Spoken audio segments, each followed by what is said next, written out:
안녕하십니까? 인베스터 매트릭스입니다. 오늘은 지금 시장에서 아무도 관심 없는 업종인 은행주에 관하여 이야기해 보려고 합니다. KB금융지주를 중심으로 이야기를 전개하도록 하겠습니다. KB금융의 지난 10여 년간 주가는 상식적으로 이해가 가지 않는 모습을 보였습니다. 2009년부터 주가 추이와 이익 규모를 보면 이익 규모가 2012년부터 2016년 기간에 비하여 최근 거의 100% 증가했지만 주가는 올랐다가 다시 제자리로 돌아왔습니다. 그렇다고 해서 최근 주가 고점 시 선행 PER이 높았던 것도 아닙니다.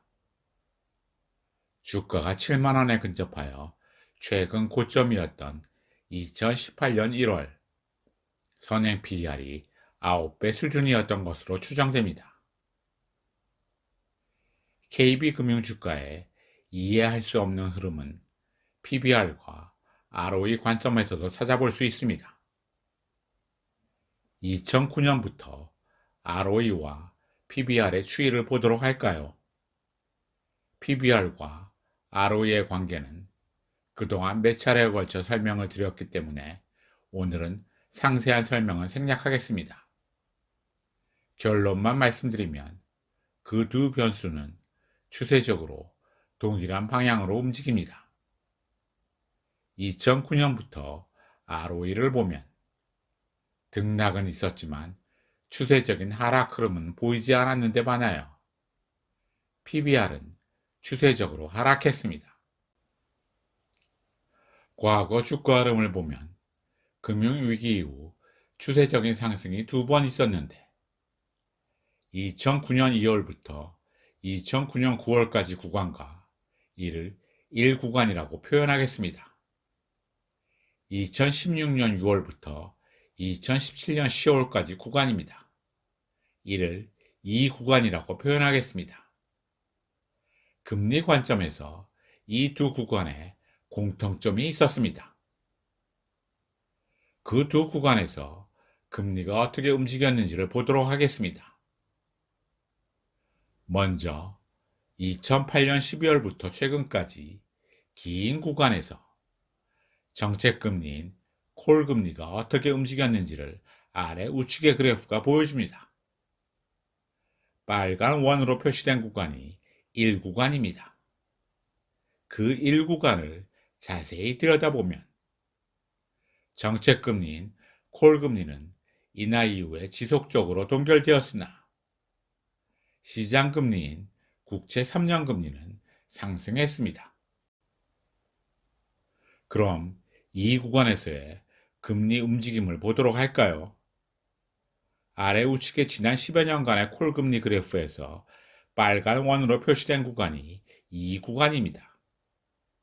이 구간을 자세히 들여다보면 이 구간에서도 정책금리인 콜금리는 인하 이후에 1년 가까이 동결되었으나 콜금리 인하 이후 동결되자마자 시장금리인 국채 3년 금리는 상승하기 시작했습니다.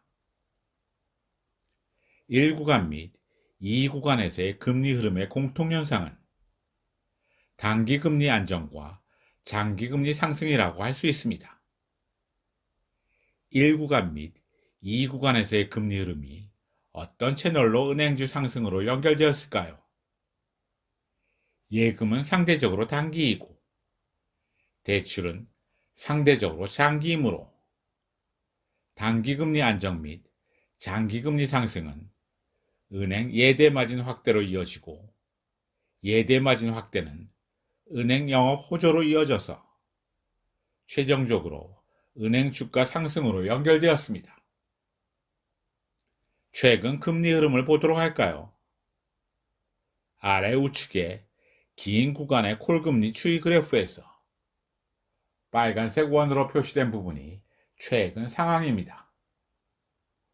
최근 금리 흐름도 정책금리인 콜금리는 인하 이후에 지속적으로 동결되고 있으나 시장금리인 국채 3년 금리는 상승세를 보이고 있습니다. 1구간, 2구간 및 최근의 주가 밸류에이션 지표를 보면 PBR 기준으로는 현재가 제일 싸고 12개월 선행 PER 기준으로는 제일 싸지는 않지만 과거 저점에 근접해 있습니다. 이번에는 리스크 요인을 짚어보도록 하겠습니다. 코로나발 불황으로 대손 충당금이 늘어날 수 있다는 우려가 있습니다. 그러나 이런 우려는 세부 내용을 들여다보면 해소될 거라고 생각합니다. 작년에 이미 은행권 전체적으로 정상적인 충당금 4조 원에 2조 원 정도의 추가 충당금을 설정한 것으로 알려져 있습니다. 올해 코로나발 부실 채권이 증가하더라도 작년에 설정한 추가 충당금이 완충 역할을 할 것으로 기대할 수 있습니다. 마지막으로 미국 대표은행인 웰스파고의 최근 주가 움직임을 참고로 보여드립니다. 금리 상승으로 은행이 좋아질 거라는 기대감으로 최근 3개월에 약 50% 상승했습니다. 오늘은 이상으로 마치도록 하겠습니다. 내용이 좋다고 생각되시면 구독, 좋아요와 알람 신청 부탁드립니다.